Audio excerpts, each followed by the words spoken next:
Hey, Shalom, this is your brother Yuwanathon. All right, first and foremost, I want to give all praises to the Most High, Yahweh, Bahashem, Yahushai, Bahashem, Rakahakudah, Stone. I want to say Shalom to all the brothers and, of course, the few sisters who are pursuing this truth in sincerity. All right, may the blessing of election be upon your house. Got a clip for you guys. I'm going to run it. We're going to respond to it through the Spirit. Abaratazah. It's edifying, so with no further ado, here's the clip.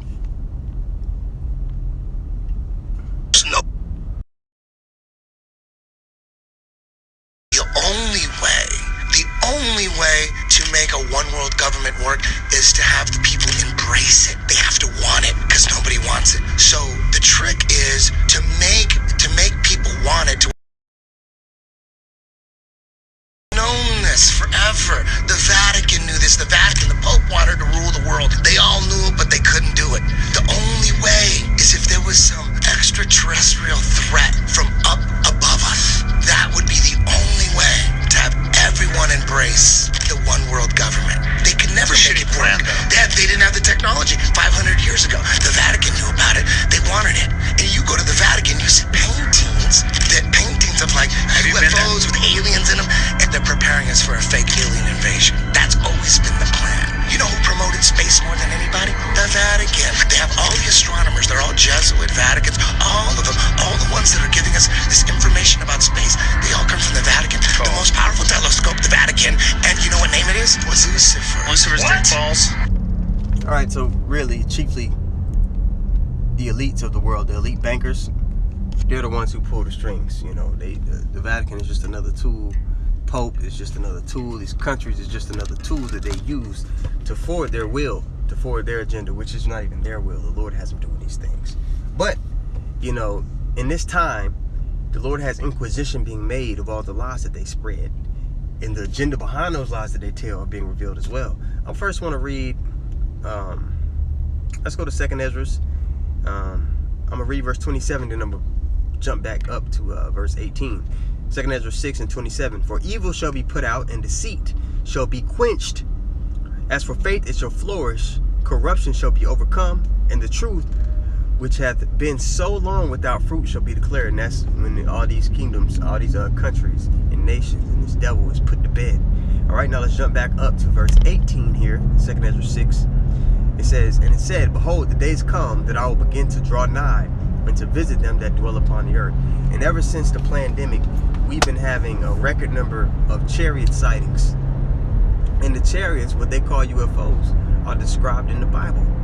Also, when you go back to our deliverance from Egypt in the book of Exodus, what was said? Well, a cloud by day was guiding us through the wilderness, and there was a pillar of fire by night. That was a chariot, man. And the Lord's right arm was in that chariot, which is Yahushai. Okay? Verse 19, and will begin to make inquisition. So this devil's being put on trial, not only by the men of the Lord, but by those of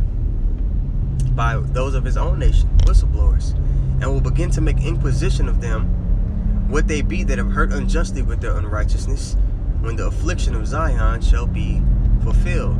All right. So yeah, man, this devil's being put on trial.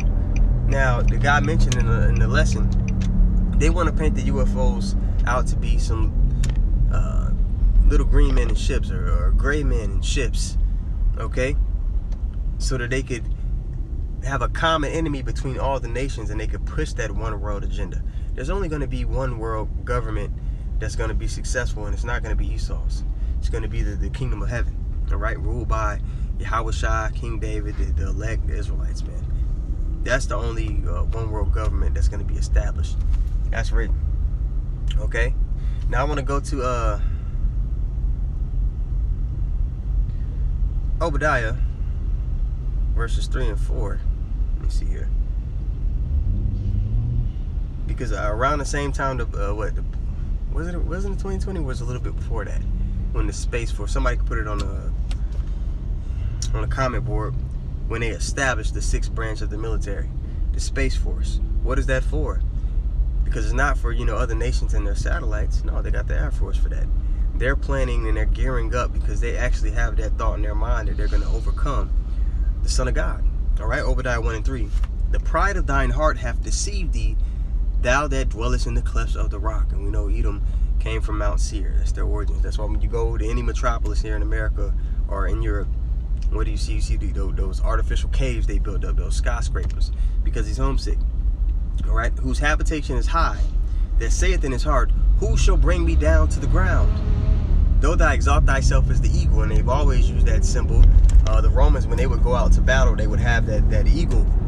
They would have the staff with the carved eagle on it, and some regiments had an actual eagle. Okay, and sometimes in order to even motivate the soldiers, if they were getting pushed back, the general would take that staff with the eagle on it and throw it into the midst of the enemy for the soldiers to go retrieve it. Man, that's what they really see themselves as that creature which flies high above all the other creatures and looks down on all the creatures of the earth. Okay, that's their symbol. So they had that when they were the Romans, when they were the Greeks, when they took over Egypt, they had that symbol, and here in Babylon, they use that symbol, the eagle. Okay, but they're going to be brought down. What looks down on the eagle, man? Hey, Yahweh. The Lord looks down on the eagle. It's simply just another beast.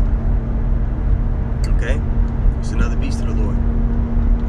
Verse 4, it says, though thou exalt thyself as the eagle, and though thou set thy nest among the stars, thence will I bring thee down, saith the Lord. So they're establishing that space force because they have that thought in their head that they're going to combat the Most High. And that's written about as well, a more vivid depiction in 2 Ezra 13. Okay, I love going there because it illustrates the power gap between this devil and our Lord. Let's go there. Okay, 2 Ezra is see people comment on the comment board. Hey, Shalom. Wanted somebody to put the year that they established the sixth branch of the military, if you can. Now, 2 Ezra 13. Now, this is when Ezra is being shown that vision of the fathership. Okay. Again, the chariots are all throughout the volume of the book. So these devils, they don't understand. The average devil doesn't understand. The average person doesn't understand what it is. But we're not dismayed by those signs in heaven. We know that the chariots are our ride out of this place as the destruction is coming down. Because as the nuclear missiles are coming down upon Babylon, and the chariots are getting busy, there's going to be fire coming down, but there's going to be salvation going up. All right? Simultaneously, destruction and salvation happening at the same time. Now, in this vision that Ezra was seeing, the fathership was so big that Ezra couldn't even see where it ended. It was so huge. And if you want, a more vivid depiction of the chariots, you can go to Ezekiel 1. I might even do a lesson on that another day. Like I've done one before. I can repost it. It's 2 Ezra 13, and I'm going to start at verse 6. It says, but I beheld, and lo, he graved himself a great mountain. Now, this mountain wasn't a literal mountain. This is that great chariot, and flew upon it. All right, mountains don't fly. But I would have seen the region or place whereout the hill was graven, and I could not. And after this I beheld, and lo, all they which were gathered together to subdue him were sore afraid. Now, when you go to Joel, the 3rd chapter, the Lord talks about gathering all the nations in the valley of Yehoshaphat to judge the nations. Okay, let the weak say I'm strong, and them having all their new technology and their missiles and all this. All the nations are going to be gathered in the valley where the Lord judges. That's what Jehoshaphat means. Okay, and I believe that area, when you point it out on the map, you're going to get the coast of Iran. Now, go back here. I'm looking at my GPS as well because I'm trying to figure out how to get where I'm going. Okay. Yeah, verse 7, 2 Ezra 13 and 7. But I would have seen the region or place whereout the hill was graven, and I could not. And after this I beheld, and lo, all they which were gathered together to subdue him were sore afraid, and yet durst fight, because the Lord's going to put the spirit on them to fight.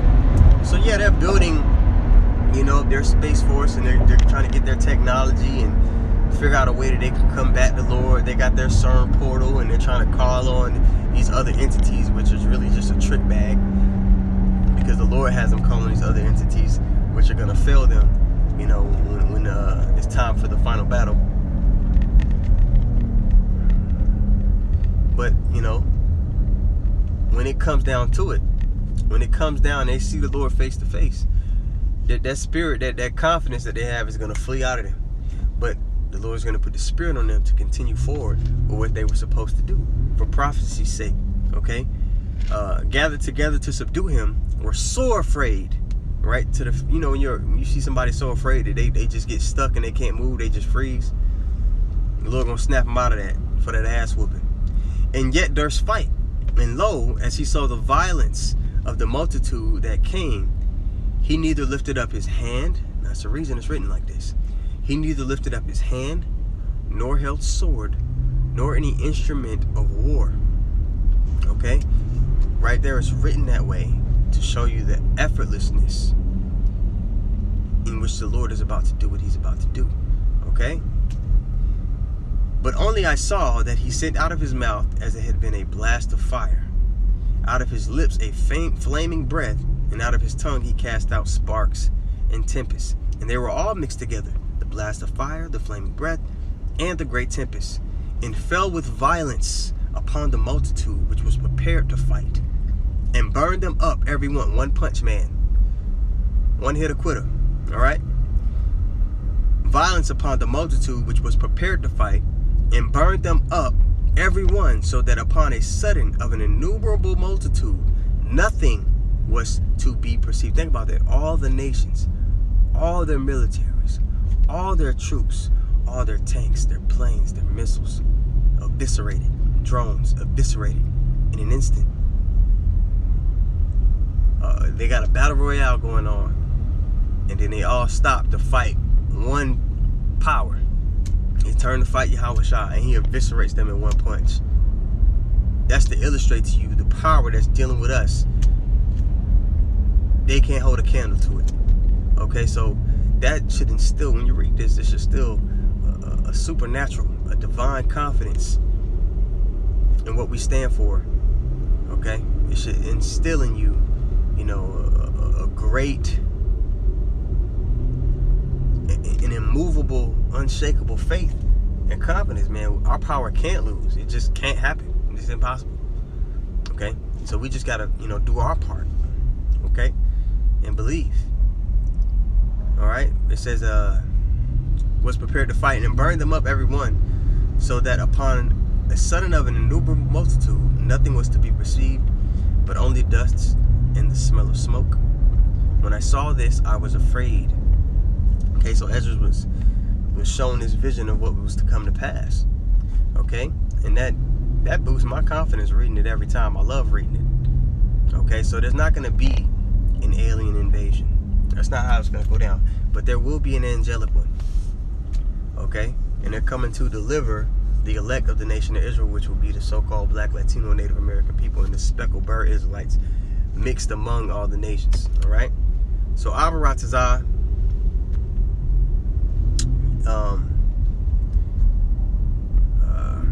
the lesson was edifying. I want to give all praises once more to Yahweh, Bahashem, Yahweh Shai, Bahashem, Kodash. Want to give double honor to the apostles and the elders of Great Millstone. Want to say shalom to all the brothers, and of course, if you sisters who are pursuing this truth in sincerity. All right, may the blessing of election be upon your house. Shalom.